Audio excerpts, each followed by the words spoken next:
म जब गरेँ अनि धेरै कुराहरू आयो यसमा। यो त केटीले गर्ने चित्रकला हो, यो त बहिनीले गर्छ, आमाले गर्छ, तिमी किन गर्छौ भनेर भन्यो। ए बाबा, चित्रको कुनै सीमा हुँदैन, कुनै बोर्डर हुँदैन, कलाको कुनै बोर्डर हुँदैन। जो पनि गर्न चाहन्छ ऊ गर्न सक्छ।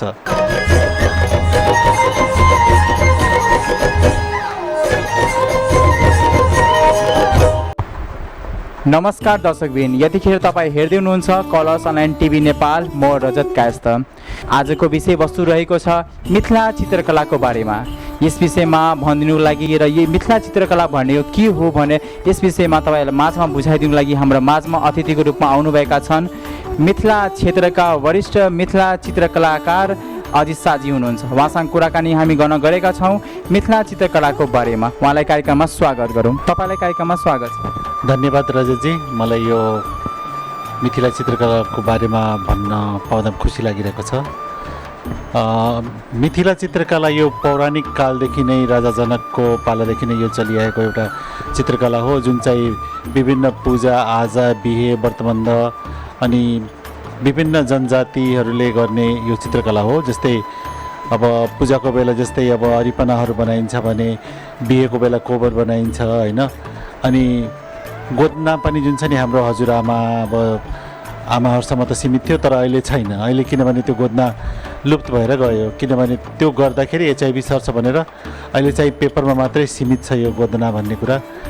र यो चित्रकला आफैमा एउटा विशाल परिवेश बोकेको चित्रकला हो। यसमा चाहिँ महिला र पुरुष दुईजनै सहभागी छन्। अहिले कुरा आउँछ महिला मात्रै, महिला पुरुष दुइटै मिलेर गरेन भने यो चित्रकलाको विकास हुँदैन। त्यसैले गर्दा यो चित्रकला आफैमा एउटा धेरै नै एउटा परिपक्व अनि एउटा के भनौँ सान्दर्भिक अनि धार्मिक ऐतिहासिक चित्रकला हो यो। अजित सर, तपाईँले भर्खर भन्नुभयो मिथिला चित्रकला भनेको परम्परा कालदेखि नै चलिआएको चित्रकला होइन। तपाईँले चाहिँ यो क्षेत्रमा कसरी लाग्नुभयो, कतिको बाधा अर्चनहरू तपाईँले यो क्षेत्रमा पाउनुभयो र अहिले पनि मिथिला चित्रकलाको कुरा गर्यो भने, कन्सेप्ट गर्यो भने त्यति विकास भएको छैन। जनकपुर धामलाई मिथिला चित्रकला हब भनेर चिनिँदैन अहिले पनि, किन होला यस्तो? हेर्नुहोस्, मिथिला चित्रकलामा लागेको त विगत 37-38 वर्ष भइसक्यो मलाई यो फिल्डमा काम गरेको। तर गर्दाखेरि जुन पनि काम गर्दाखेरि बाधा नआउने कुरा त छँदै छैन, पक्कै नै बाधा आउँछ। अब देवी देवतालाई अमृत खोज्दा पनि त समुद्र मन्थन गर्नुपर्छ भने हामी त एउटा चित्रकार हो। आफ्नो चित्र बनाएर बेच्नु भनेको यो ठट्टा होइन, एकदम आफैमा जटिल काम हो। किनभने यहाँ मान्छे खानापिना लुगा तिनीहरूमै मस्त छन्, किनभने हाम्रो पर क्यापिटा इन्कम हाम्रो जुन छ नि आय स्तर त्यतिको माथि छैन। त्यसले गर्दा यो अरूमै नै निर्भर हुने एउटा चित्रकला हो। तर जतिसुकै त्यो हुँदा पनि गर्दै जाँदाखेरि जे पनि कुरा चाहिँ सफलतातिर गइन्छ। म पनि यो चित्रकला गर्दा गर्दै म जब गरेँ अनि धेरै कुराहरू आयो यसमा। यो त केटीले गर्ने चित्रकला हो, यो त बहिनीले गर्छ, आमाले गर्छ, तिमी किन गर्छौ भनेर भन्यो। ए बाबा, चित्रको कुनै सीमा हुँदैन, कुनै बोर्डर हुँदैन, कलाको कुनै बोर्डर हुँदैन। जो पनि गर्न चाहन्छ ऊ गर्न सक्छ। हो यो होइन यसको मतलब कि महिलाले मात्रै गर्न सक्छ, पुरुषले गर्न सक्दैन भनेर। किनभने आज पूजाआजाको बेला हेर्नुहोस् तपाईँ, जब त्यो एउटा बाजेले त्यो जब रेकी हाल्छ त्यो के हो? त्यो त मिथिलामै अब जबसम्म रेकी हालिँदैन त्यो पूजा हुँदैन। त्यो रेकी हाल्ने पुरुष नै हो। अनि भनाइको मतलब के हो भने पुरुष र महिला दुइटै परिपूरक हुन्।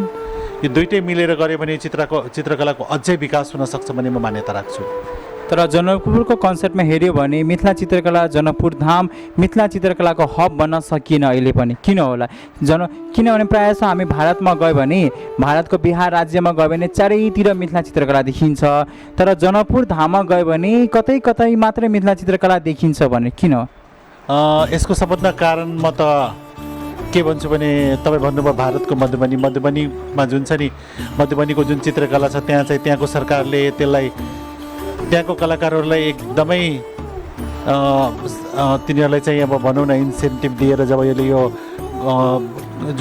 जुन कलामा लागेको छन् तिनीहरूलाई भनौँ न कोभिड आयो, यो भयो त्यो भएपछि त्यसमा भत्ता बजेटहरू पनि दिइरहेछन्। तर हाम्रो देशमा कस्तो छ नि अब जनकपुरलाई चाहिँ मिथिलाको हब भनिन्छ, तर तपाईँको भनाइमा मिथिला चित्र चाहिँ त्यस्तो देखिँदैन भने कारण थुप्रै कारण छ। यसमा चाहिँ म त राज्यलाई नै दोष दिन्छु, किनभने एकातिर के भनिन्छ हाते तान घरेलु शिल्पकला कला जगेर्ना गर्नेलाई कुनै प्रकारको आयकर र अन्तशुल्क लाग्ने छैन।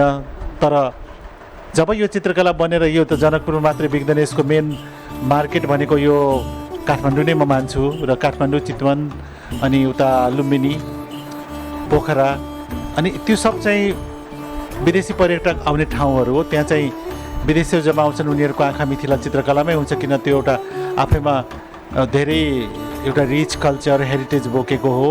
अनि यो कता कता यो के भन्छ नि हाम्रो यो पिकासो जुन छ नि, पिकासोको चित्रसँग पनि मिल्न जान्छ, इजिप्सियन आर्टसँग पनि मिल्न जान्छ। त्यसले गर्दा तिनीहरू चाहिँ एकदम प्रभावित भएर चाहिँ मिथिला चित्रकला किन्न चाहन्छन्।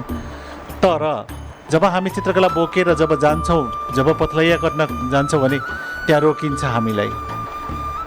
यो कुरा म पटक पटक राखेको छु, भनेको पनि छु त्यहाँनिर। त्यहाँ के भन्छ भने यो त इन्डियाको हो, नेपालको होइन। अनि हामी क्लियरिफिकेसन जहिले पनि अग्नि परीक्षा दिनुपर्ने, नेपाली कागज इन्डियामा बन्छ र यो त हाम्रो नेपालमै बन्ने होइन र भनेपछि हो हो हो यसमा त डलर आउँछ नि, तिमीहरू यत्रो यत्रो लगेको डलर आउँछ नि।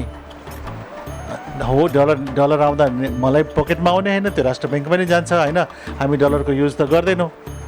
जुन किन्ने मान्छेहरू छन् त्यो अर्डर गर्छन् भने त्यो डलरमा गर्दाखेरि एक्सपोर्ट हुँदाखेरि त्यो डलर त नेपालमै आउँछ ढुकुटी पनि, हामीलाई त आउँदैन होइन।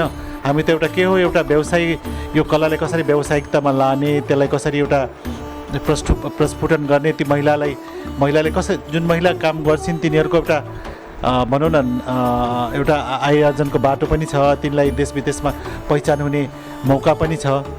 त्यस्ता काम गर्छ। तर पनि राज्यले चाहिँ कुनै तरिकाको अहिलेसम्म भनौँ न यो मलाई अचम्म लाग्छ कि जहिले पनि म म्युजियमको कुराहरू गर्छु, हाम्रो मिथिला आर्टको म्युजियम निगतामा छ, जुन चाहिँ हाँसीगाबा सङ्घले खोल्नुभएको छ भने, अब केउतोमा छ होइन, मित्सु हार्दाले खोलेको छ, अनि युकेमा छ, तर जनकपुरमा छैन।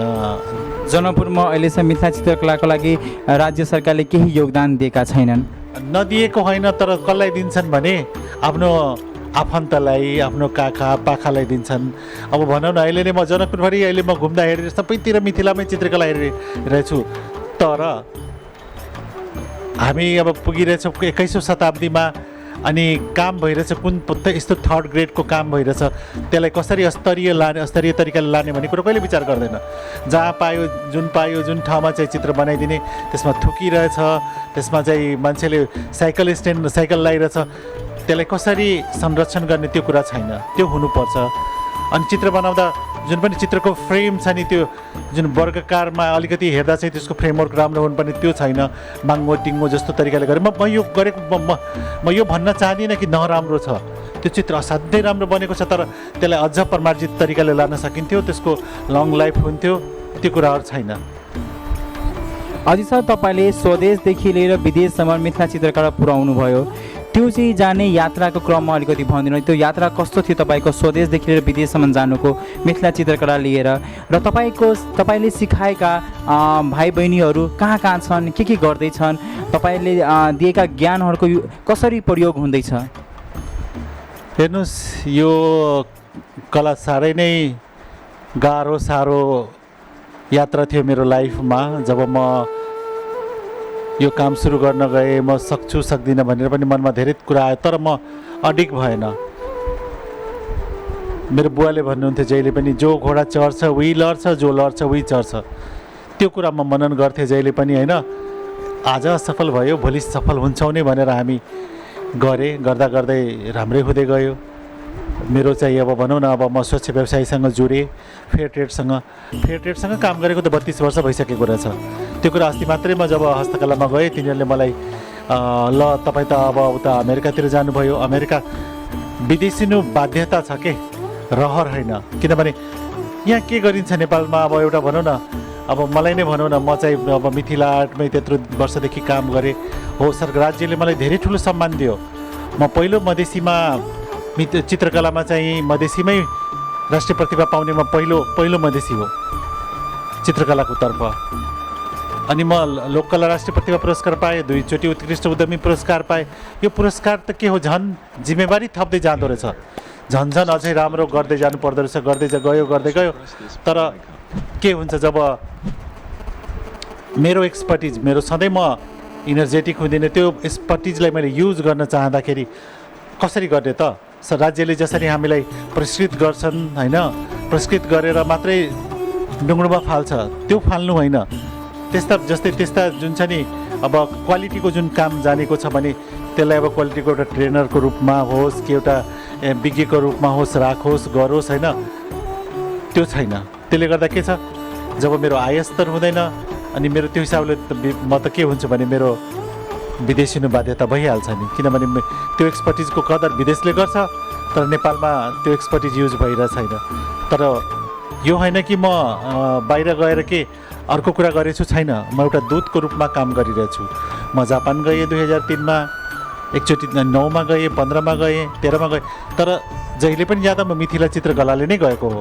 त्यहाँ जाँदा म ठुलो वन म्यान सो गरेँ होइन। अनि सिङ्गापुर होस् कि श्रीलङ्का होस्, बङ्गलादेश होस्, चाहे भेन्सको म्युजियम होस्, त्यो म्युजियमहरूमा होस्, चाहे क्योटोको म्युजियम होस्, त्यसमा मेरो चित्रकलाहरू प्रदर्शन भयो, सबै भयो। त्यसले चाहिँ एकदमै नाम ख्याति त धेरै भयो तर टिक्न गाह्रो भयो। अब यति वर्ष गर्दा पनि 2 वर्षको कोभिडमा हाम्रो सरकारले के हाम्रो बारेमा केही सोचेछ त? मलाई अलिकति पनि लाग्दैन, किनभने कलाकार भनेको त केही ठान्दो रहेनछ। तर यो ठाउँको कुरा हेरौँ, जनकपुरको, हामी मिथिलावासी, मिथिला क्षेत्रीय धेरै कुरा गर्छ, त्यो सब दिखावा हो। मलाई किन लाग्छ त्यो दिखावा जस्तो भने त्यो आफ्नो मात्रै नेम फेम मात्रै गरिरहेछ होइन, तर जुन कोर रूपमा हुनुपर्ने काम भइरहेछ छैन यहाँनिर। यो मिथिला अब चित्रकलाको जुन छ नि, अब आज म 35 वर्ष 37 वर्ष जब गरेँ भने त्यो मैले एउटा ट्रेन्ड्स बसाएँ। त्यसमा चाहिँ म गर्छु, अरू पनि आए, धेरै पनि भइरहेछन्। जनकपुर नारी विकास त अरू पनि थुप्रै छन् गरिरहेछ। त्यो जबसम्म म निरन्तन गरेँ, मेरो सफलता हेरेर पनि त धेरै मान्छे आएको होला नि होइन, म त्यो भन्न चाहन्छु। तर त्यसलाई निरन्तर राख्न सकिएन। मैले मेरो परिवेशमा किन सकेन भने 2 वर्षको कोभिडले हामीलाई धरातलमा ल्याइदियो। न विदेशी पर्यटक छ, न केही छ। यहाँ मान्छेलाई खाना, आवास र घाँस र आवासको चक्करमा मात्रै मान्छे अहिले बितिरहेछ। चित्रकला किन्ने कोही छैन। यसमा हुन्छ सरकारले ल ऋण प्रवाहको कुरा गरिदेऊ, लोनमा जस्तै अलिकति छुट गरिदेऊ, तिनीहरू केही गरेन। अब विदेशमा कस्तो गर्छ भने यस्तो आपतकाल आउँदाखेरि के छ नि, सरकारको तर्फबाट कला संस्कृति जगाउने गर्नेलाई चाहिँ ल केही बजेट छुट्याएर छुट्टै होइन, उहाँहरू पनि एउटा देशको अङ्ग हो, उहाँहरूले पनि गर्नुपर्छ भन्ने कुराहरू मैले देखेन। यसो कमी कमजोरी देखिएको छ। कमी कमजोरी त अब के भनौँ, यो राज्यले चाहिँ हेरचेक्राइ नै गरेको जस्तो लागेको छ। अनि रह्यो कुरा अब मैले सिकाइराखेँ, मैले केही सिकाएर, जस्तै अब भनौँ न सिकाउँदाखेरि म एउटा रन्जु यादव भन्ने मेरो स्टुडेन्ट नै हुनुहुन्छ। उहाँ जुन एमए पढ्नुभएको छ, एमए पढेर पनि उहाँ जुन चित्रकलामा एउटा फड्को मार्नुभयो।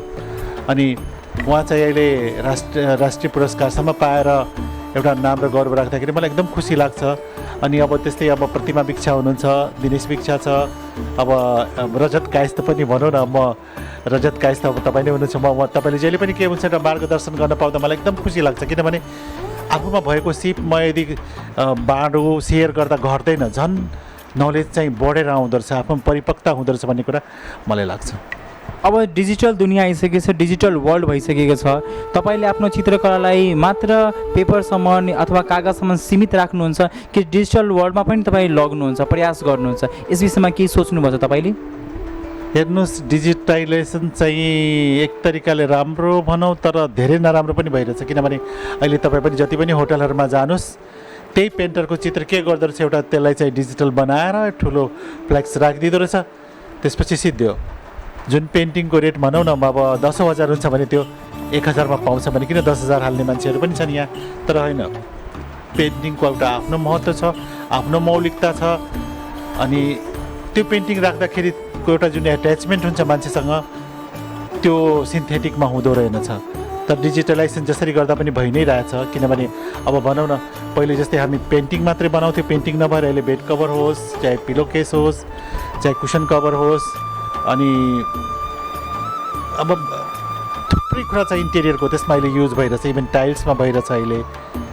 अनि मै पेन्टिङ बनाउँछु त टाइल्स स्टाइलमा बनाएर छु, धेरै बनाउँछु एक ठाउँमा जोड्दाखेरि ठुलो हुन्छ, लाने मान्छेले सजिलो भइरहेछ। तर डिजिटलाइजेसन चाहिँ मेरो विचारमा त्यति राम्रो छैन कि लोककलामा चाहिँ यसमा लागेका उद्यमीहरूलाई नराम्रो हुन्छ कि भन्ने हानिकारक छ लोककलालाई चाहिँ डिजिटलाइजेसन। एकदमै हानिकारक अहिले भइरहेछ। युवाहरूको झुकाउ एकदम कम देखिएको छ मिथिला चित्रकलामा, किन होला? कि मिथिला चित्रकलाले घाँस बाँस कपास प्रदान गर्न सकिँदैन? यसलाई कि एउटा एम बनाएर युवाहरू लग्न सकिँदैन? युवाहरूको भूमिका एकदम कम देखिन्छ। अब अहिलेको कन्सेप्टमा देख्यो भने युवाको भूमिका निकै थोरै देखिन्छ, सहकार्य देखिन्छ मिथिला चित्रकलामा, किन होला सर? किनभने यो देश हाम्रो रेमिटान्समा चलेको देश भइसकेको छ कि आयात चाहिँ 90% गइसकेको छ, निर्यात 10% 20%मा लट्केको छ। त्यसले गर्दा भएको जति जनशक्ति पलायन भइरहेछ बाहिर।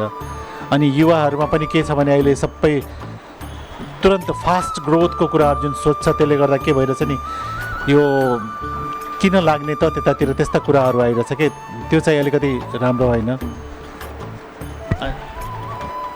यही हो, अब यसलाई अब सरकारले चाहिँ अर्को तरिकाले ध्यान दिनुपर्ने हो, नदिएर अलिक गाह्रो नै भइरहेछ। कुनै पनि कलाकार होस्, कुनै पनि फिल्डको कलाकार होस्, तपाईँ मिथिला चित्रकलाकारको वरिष्ठ कलाकार भइसक्नुभएको छ। वास्तवमा कलाकार कस्तो हुनुपर्छ? तपाईँलाई धन्यवाद मलाई वरिष्ठ भनिराख्नु भएकोमा। सबै कलाकार वरिष्ठ छन्, सबैमा त्यत्तिकै क्षमतावान छन्, तर म त सबैलाई भन्छु हम्बल हुनुहोस्, लोयल हुनुहोस्। चित्रकला छ नि, कला र गला सबैमा हुँदैन, यो सरस्वतीको वरदान हो जुन चाहिँ एउटा कलाकारमा हुन्छ। त्यो कलालाई चाहिँ कसरी प्रस्फुटन गर्ने त्यतातिर ध्यान दिएर गर्नुपर्छ, गरेपछि राम्रै हुँदो रहेछ होइन। अनि यस्तै चलिरहेछ। युवाहरूको लागि के भन्न चाहनुहुन्छ मिथिला चित्रकलाको बारेमा? म त सबैलाई भन्छु कि यो चित्रकला आफ्नो चित्रकला हो, आफ्नो पहिचान हो। यसलाई गरेर जाँदा चाहिँ भोको मर्दैन। मलाई नै हेर्नु न, म यही चित्रकलाबाट 37 वर्ष धान्न सक्छु भने तपाईँ किन होइन? जो पनि सकिन्छ, तर त्यही हो त्यसलाई अलिक प्रमार्जन गरी लानुपर्छ। अनि अहिले हाम्रो छिमेकी राष्ट्रसँग कम्पिटिसन गर्नुपर्छ। अहिले श्रीलङ्का हामी सार्क कन्ट्रिजको एउटा सबैभन्दा ठुलो समस्या प्राइसिङको छ होइन। हामी जुन 200 रुपियाँमा पर्न जान्छ कुनै पेन्टिङ कुनै सामानको भने त्यही कुरा इन्डियामा 100 रुपियाँमा पाउँछ। अवश्य त्यहाँ सस्तो हुन्छ किनभने त्यहाँ उत्पादन छ, हाम्रो उत्पादन छैन। हाम्रो किनेर ल्याउनुपर्छ, ल्याउँदा चाहिँ भन्सार हुन्छ। कलरकै कुरामा गर्दाखेरि जुन कलर पारिपट्टिमा 19 रुपियाँमा पाउँछ भने यहाँ एकैचोटि 45 रुपियाँ परिरहेको हुन्छ। त्यो सायद तपाईँ पनि भोगिराख्नु भयो होला। एउटा ब्रससम्म ब्रस बन्दा पनि ब्रसको क्वालिटी त्यति राम्रो नपाउनु होइन, अनि भनेको बेला कलर नपाउनु, जहिले पनि बन्द हडताल अनि यताउतिले गर्दा चाहिँ धेरै असर परिरहेछ अहिले। हस्, समय दिनुभएकोमा धेरै धेरै धन्यवाद छ तपाईँलाई। तपाईँले पनि धेरै धेरै धन्यवाद मलाई यो 2 शब्द बोल्न दिनुभयो यो कलाको बारेमा। अनि म सबै कलाकारले त्यही एउटा म्यासेज के दिन चाहन्छु भने निरन्तरता नै सफलताको मूल मन्त्र हो। निरन्तर लाग्नुहोस्। आज हुँदैन भोलि हुन्छ, भोलि नछाडी पर्सि त कसैले रोक्दैन। त्यसैले गर्दा चाहिँ प्रयास चाहिँ जारी गरिराखौँ। यही नै सबैलाई शुभकामना छ मेरो। हस् त, धन्यवाद।